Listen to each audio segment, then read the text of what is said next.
Hello everyone, welcome to HK physics classes. तो आज हम ओम्स लॉ का पार्ट 2 लेक्चर करने वाले हैं। पार्ट 1 में हम लोगों ने डिस्कस किया था Ohm's law, deduction of Ohm's law, resistance and factors on which resistance depends. तो ओम्स लॉ के पार्ट 2 में हम लोग क्या डिस्कस करने वाले हैं? जो टॉपिक्स रह गए थे, आपके रिमेनिंग टॉपिक्स हैं रेजिस्टिविटी, फैक्टर्स, उसके microscopic form of Ohm's law और कंडक्टिविटी, राइट। तो बगैर टाइम वेस्ट किए हम स्टार्ट कर लेते हैं वीडियो को। पहला आपका है रेजिस्टिविटी।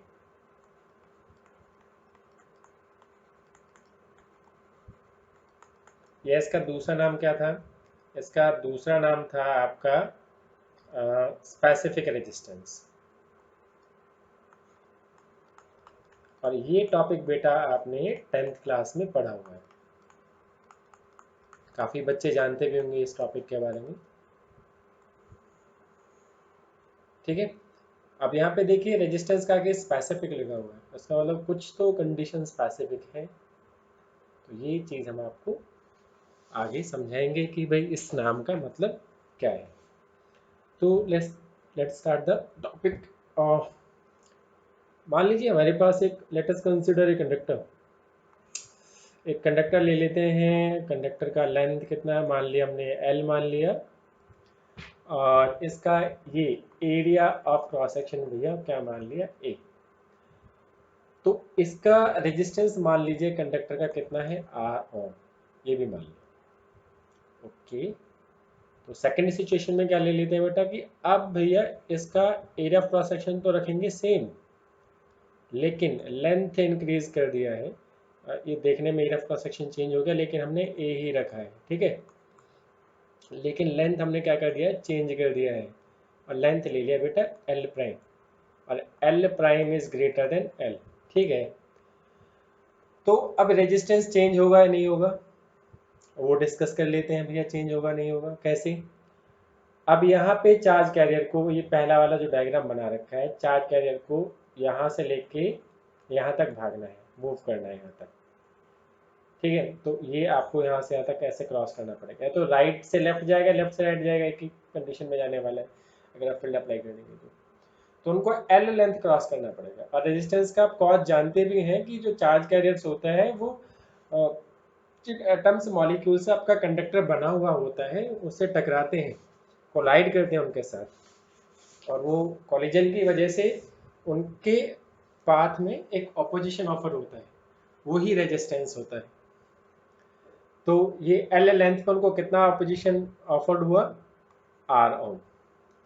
तो अब आप एक चीज देखिए, अगर उसी सेम कंडक्टर का एरिया क्रॉस सेक्शन सेम रखें लेकिन लेंथ बढ़ा दें, तो इस लेंथ तक तो सेम ऑपोजिशन ऑफर हुआ है यहाँ तक, क्योंकि ये एल लेंथ है यहाँ तक। और जो आपकी एक्स्ट्रा है ना, ये वाली लेंथ, यहाँ पे इनको एक्स्ट्रा रेजिस्टेंस ऑफर होगा।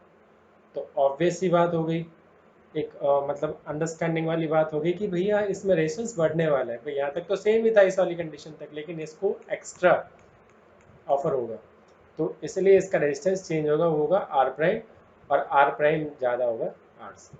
तो यहाँ से एक बात हम लोगों को समझ में आ गई। क्या समझ में आई है? कि जो रेजिस्टेंस रहेगा वो डायरेक्टली प्रोपोर्शनल रहेगा लेंथ के। डायरेक्टली प्रोपोर्शनल क्यों? क्योंकि लेंथ बढ़ाई तो रेजिस्टेंस भी बढ़ा, लेंथ घटेगी तो रेजिस्टेंस भी घटेगा। तो ऐसी सिचुएशन में डायरेक्टली प्रोपोर्शनल लगता है। ओके, एक कंडीशन और ले लेते हैं। क्या कंडीशन ले लेते हैं भाई?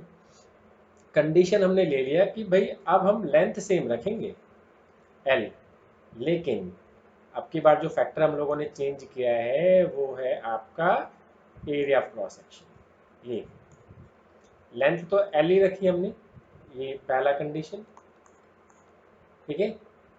ये ए ले लो, इसे ए, सॉरी ए तो हमने पहले ही लेके रखा हुआ है एरिया ऑफ क्रॉस सेक्शन। इसको ले लेते हैं हम लोग, इसको मैं इरेज कर देता हूँ। इसको ले लेते हैं बेटा हम, क्या लें क्या लें, इसको ले लेते हैं हम नंबर 1। और ये इसके लिए पहली कंडीशन और ये इसके लिए दूसरी कंडीशन। ओके, ये ठीक रहेगा। तो एरिया ऑफ क्रॉस सेक्शन यहाँ पे चेंज कर दिया ए प्राइम, लेकिन लेंथ सेम रखा। तो ए प्राइम इज ग्रेटर देन ए। पहले वाले एरिया क्रॉस सेक्शन से ज़्यादा है, लेंथ दोनों का सेम है। तो अब क्या कंडीशंस होने वाली है, फिर क्या सिचुएशन अराइज होने वाली है। अब सिचुएशन अराइज होने वाली है आपकी कि भाई यहाँ पे चार्ज कैरियर को भागने के लिए ये वाला हिस्सा, इतना हिस्सा मिलता था भागने के लिए, दौड़ने के लिए, मूव करने के लिए, मूवमेंट करने के लिए, ठीक है, मटेरियल सेम रखा हुआ है। अब उन्हीं सेम चार्ज कैरियर्स को भागने के लिए इतना हिस्सा मिल रहा है, भागने के लिए, दौड़ने के लिए या मूवमेंट के लिए। अब आप ये सोचिए कि किस कंडीशन में चार्ज कैरियर्स को मूवमेंट के लिए ईज होगा, वो इजीली दौड़ पाएंगे, ये पहले वाली कंडीशन में या ये सेकंड कंडीशन में। ऑब्वियस सी बात है सेकंड कंडीशन में, क्योंकि यहाँ पे उनको ज़्यादा स्पेस मिल रहा है। तो यहाँ पे एरिया ऑफ क्रॉस सेक्शन ज़्यादा हो गया तो रेजिस्टेंस क्या हो गया, कम। तो इसका resistance R prime less than पहले वाले रेजिस्टेंस से। तो यहाँ से हमें क्या चीज़ पता लगी कि अगर हम एरिया क्रॉस सेक्शन बढ़ा देंगे तो रेजिस्टेंस जो है आपका घट जाएगा, तो इन्वर्सली हो गया, ठीक है। ओके, तो अब इन दोनों फैक्टर्स को बेटा आप कंबाइन कर दीजिए, R directly L upon A. Okay, proportional हटाते हैं तो क्या आता है बेटा, कांस्टेंट आता है, इज इक्वल टू, और यहाँ पे हम कांस्टेंट ले लेते हैं और कांस्टेंट हो जाएगा रो। क्या ले लिया बेटा, रो। और एल अपॉन ए आपका सेम रहा। तो यहाँ से आपका रो कितना निकल आया, रो का वैल्यू आ गया है R into A upon L. Okay, ये आपका बॉक्स में डाल दिया। वेयर ये आर एच ओ जो बोल रहे हैं ना रो, वो है। तो रो है क्या आपका, प्रोपोर्शनल कांस्टेंट, प्रोपोर्शनल कांस्टेंट। और क्या बोल सकते हैं इसको, और इसको बोलेंगे हम रेजिस्टिविटी।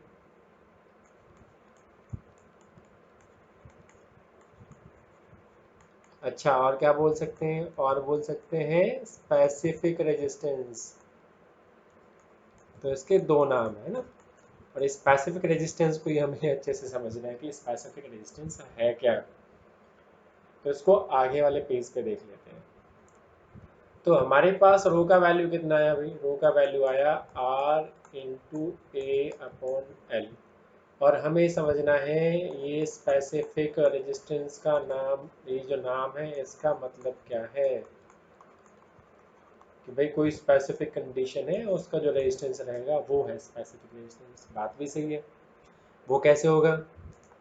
अब हम मान लेते हैं, लेट कर लिया, ऐसा यूनिट में बात कर रहे हैं, ओके, लेट इफ के,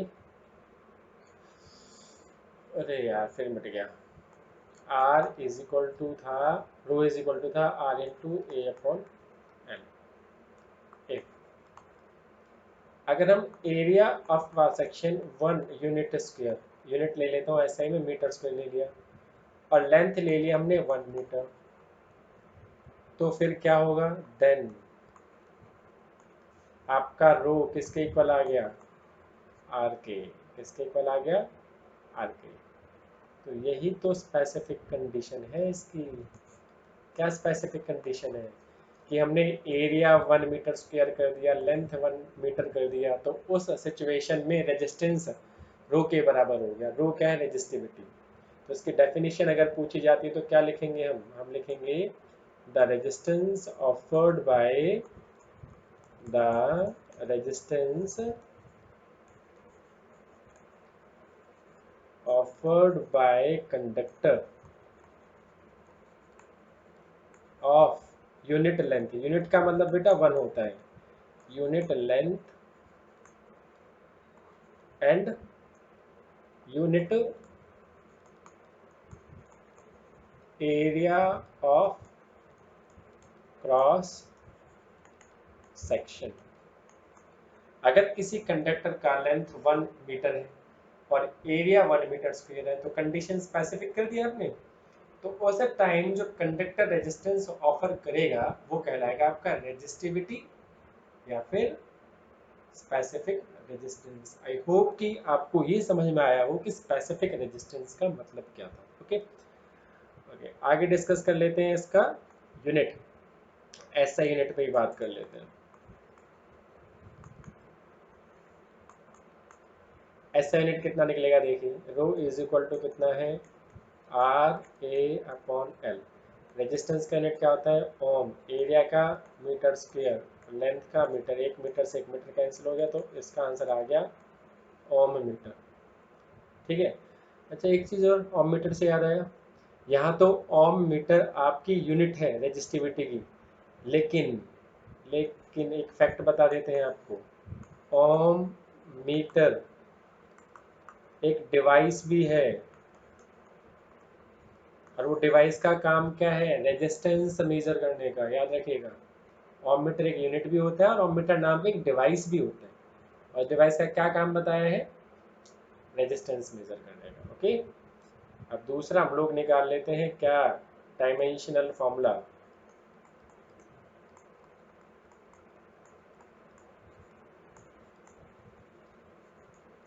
तो पहले तो बेटा मुझे आर की वैल्यू निकालनी पड़ेगी। आर का डायमेंशनल फॉर्मूला मुझे याद नहीं है।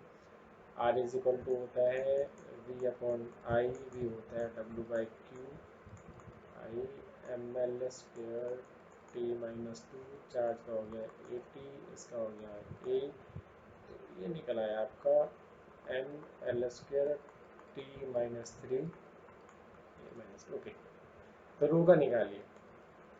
रेजिस्टेंस का कितना आएगा, M L square T minus 3 A minus 2, area का एल स्क्वायर, ओके, और लेंथ का एल। एक एल से एक एल कैंसिल हो गया, तो फाइनली रो का जो डायमेंशनल फॉर्मूला है ना बेटा, वो आ गया M L cube T minus 3 एक का पावर माइनस 2। ये रेजिस्टिविटी का डायमेंशनल फॉर्मूला आ गया।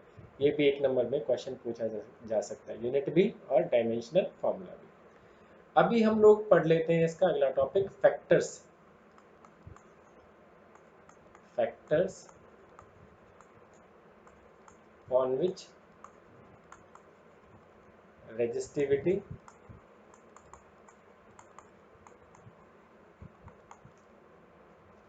okay resistivity depends। ओके, अभी हमने रो का फॉर्मूला निकाला कितना, R into A upon L. तो अब बच्चे फॉर्मूले से कंफ्यूज हो जाते हैं। हम पूछेंगे कि भाई बताओ रेजिस्टिविटी किस किस फैक्टर्स पर डिपेंड करती है, तो बच्चे बोलेंगे सर रेजिस्टेंस पे भी डिपेंड करती है, सर एरिया पे भी डिपेंड करती है, सर लेंथ पे भी डिपेंड करती है। लेकिन होल्ड ऑन, पहले इस फॉर्मूले को पूरा एक्सप्लेन तो कर लो, एक्सपैंड तो कर लो। कैसे करोगे, देखो आर इज इक्वल टू कितना होता है, रो इंटू एल अपॉन ए, यही फॉर्मूला है, पहले लिख दिया। एक आर का फॉर्मूला ये भी तो होता है, M upon N E square to L upon A, होता है ना। अब देखिए कैसे इस फॉर्मूले का रो का वैल्यू चेंज होने वाला है। आर की जगह आर है, इक्वल की जगह इक्वल है, एल की जगह एल है, और एरिया की जगह पर एरिया है। तो क्या फैक्टर चेंज हुआ आपका, देखिए कि आपका ये रो की जगह पर क्या है, ये फॉर्मूला आ गया है। तो रो इज इक्वल टू कितना आ गया, एम अपॉन में एन स्क्वायर टू। चेंज हुआ फॉर्मूला, नहीं हुआ, हो गया ना। अब बताओ क्या इस फॉर्मूले में लेंथ है, नहीं है, एल है, नहीं है, तो ये तो बड़ी दिक्कत होगी। जबकि प्राइमरी फॉर्मूले से देखने पे क्या लग रहा था कि भाई एरिया क्रॉस सेक्शन पे भी डिपेंड कर रहा था, लेंथ पे भी डिपेंड कर रहा था, लेकिन ऐसा तो कुछ है ही नहीं। इस फॉर्मूले में 4 फैक्टर्स है। एम, एम क्या है, मास ऑफ एन इलेक्ट्रॉन, वो कभी चेंज नहीं होता। ई क्या है, चार्ज ऑन एन इलेक्ट्रॉन, ये भी कभी चेंज नहीं होता। तो अब तो भैया 2 ही फैक्टर रह गए, एक तो ये डिपेंड करेगा किस पे, एन पे, और एक करेगा टो पे। टो क्या है, अच्छा इनका नाम भी बताना पड़ेगा अभी आपको। वैसे तो आपको लास्ट लेक्चर में बताया था, लेकिन चलिए कोई बात नहीं, हम दोबारा बता देते हैं कि क्या क्या नाम है इनके। तो ये दो फैक्टर्स पर डिपेंड करेगा, एन पर और टू पर। एन है आपका number density of electron, number density of electrons.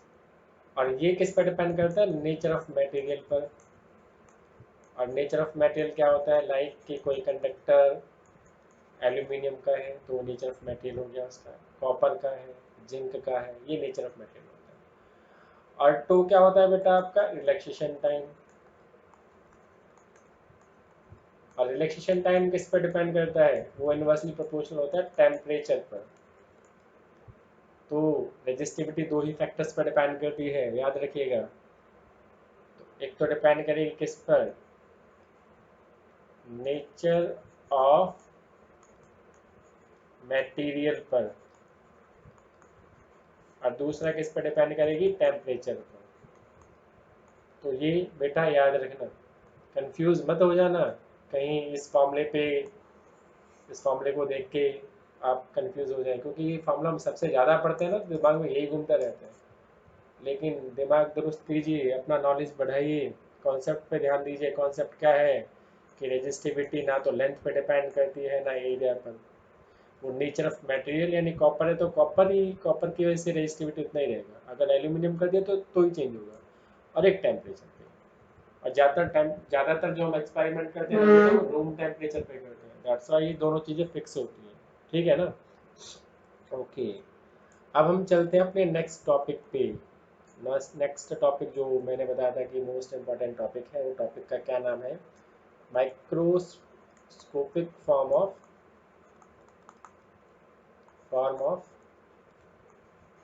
Ohm's law. बहुत इजी टॉपिक है। इजी टॉपिक इसलिए हो जाता है क्योंकि इसमें जितनी भी टर्म्स या रिलेशंस यूज होने हैं वो सब आपने पढ़े हुए हैं, और ये हमने दो बार ऑलरेडी कर भी लिया है, बस इसके उसको मैनिफोल्ड किया गया। कैसे, एक रिलेशन पढ़ा था आपने इलेक्ट्रिक करंट और ड्रिफ्ट स्पीड का, I is equal to N E A V D, पढ़ा है ना। याद है। तो इसमें एरिया आप नीचे ले जाइए, एन ई वी डी, आई अपॉन ए, याद करो क्या होते हैं, पहला पहला टॉपिक कराया था इसका, करंट इलेक्ट्रिसिटी का। इलेक्ट्रिक करंट के बाद क्या कराया था, करंट डेंसिटी। तो ये करंट डेंसिटी है, तो एन ई वी डी हो गया, ये फर्स्ट रिलेशन हो गया। ऑल्सो वी डी क्या था, ड्रिफ्ट स्पीड। याद है कितना फॉर्मूला होता था, ई कैपिटल ई 2 अपॉन में एम, पुट करिए 2 को 1 में, put 2 into 1 we have k, करिए कैसे पुट करेंगे, j is equal to N E, यहाँ पे वैल्यू पुट करिए ई 2 अपॉन में m। तो फाइनली j आ गया आपका N E square 2 upon m। Electric field को मैंने बाहर ले लिया है अलग से, उसका रीज़न अभी बताएंगे क्यों लिया है। तो j इज इक्वल टू, ये बन गया आपका सिग्मा, एक नई क्वांटिटी, फिजिकल क्वांटिटी ऐड हुई है यहाँ पर, इंट्रोड्यूस हुई है, बताएंगे क्या मतलब है इसका। तो ये बन गया आपका नया formula, J is equal to sigma E। और फाइनल अगर वेक्टर फॉर्म में इसको लिखेंगे तो ये बनेगा J vector is equal to sigma E vector. ठीक है, ये वेक्टर फॉर्म में है, और ये आपका ओम्स लॉ है। क्या है बेटा, ये ओम्स लॉ। अभी तक आपने Ohm's law V is equal to I R पढ़ा है ना। एक ओम्स लॉ ये भी होता है बेटा, ये माइक्रोस्कोपिक फॉर्म है ओम्स लॉ का, राइट। तो अगर पूछे और ये आपको ये बोले कि भैया ये ओम्स लॉ है, तो उससे बहस मत करने लग जाना कि नहीं नहीं ये नहीं होता, हमने तो V is equal to I R पढ़ा है, ये भी होता है। ओके, तो अब पढ़ लेते हैं सिग्मा के बारे में। ये सिग्मा है क्या बीमारी? अगर मैं फॉर्मूले से देखूं तो सिग्मा का वैल्यू कितना आया है, देखिए N E square two upon M. इसमें ई को क्यों इंक्लूड नहीं किया मैंने, कैपिटल ई को, क्योंकि वो वेरिएबल है। नंबर डेंसिटी ऑफ इलेक्ट्रॉन्स, भाई एक ही मेटेरियल ले लिया हमने एल्यूमिनियम का से, तो चेंज होने से रहा। चार्ज ऑन इलेक्ट्रॉन, ये भी फिक्स हो गया। तो रिलैक्सेशन टाइम मैंने बोला था ओम्स लॉ के लिए हमने क्या लिया था, आपका टेम्परेचर कांस्टेंट था, और M mass of an electron ये भी कांस्टेंट था। तो ये पूरा का पूरा ये फिक्स था, इसलिए इसको सिग्मा लिया। ये इलेक्ट्रिक फील्ड आप वैरी कर सकते हैं, बैटरी एक्सटर्नल बैटरी उसको कुछ भी लगा सकते हैं। तो ये आपका जो सिग्मा है इसको हम बोलते हैं कंडक्टिविटी।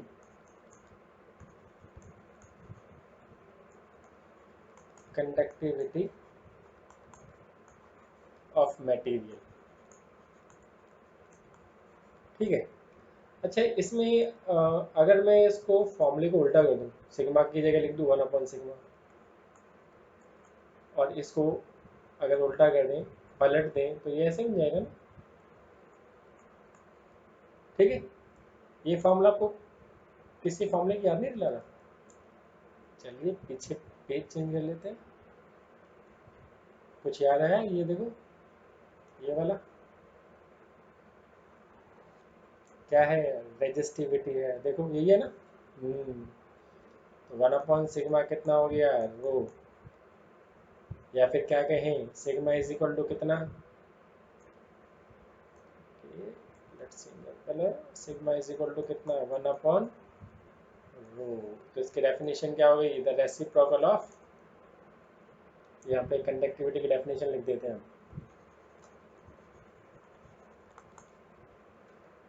कंडक्टिविटी की डेफिनेशन, ओके,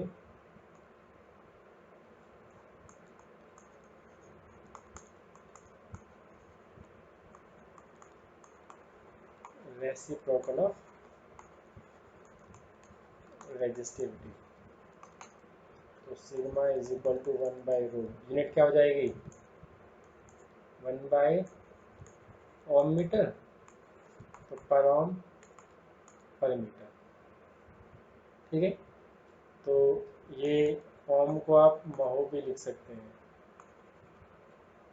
ओम इनवर्स को। ये रेजिस्टिविटी में बताना भूल गए थे आपको, तो यहाँ आप बात कर लीजिए। इसको सीमेन भी लिख देते हैं, ठीक है। तो ये आपका आंसर आ गया है। I hope you guys like the video method concepts. So please do like, comment, share, subscribe the channel, and don't forget to press the bell icon, ताकि जब भी चैनल पे कोई न्यू वीडियो अपलोड हो तो आपको सबसे पहले नोटिफिकेशन मिल जाए। Thank you.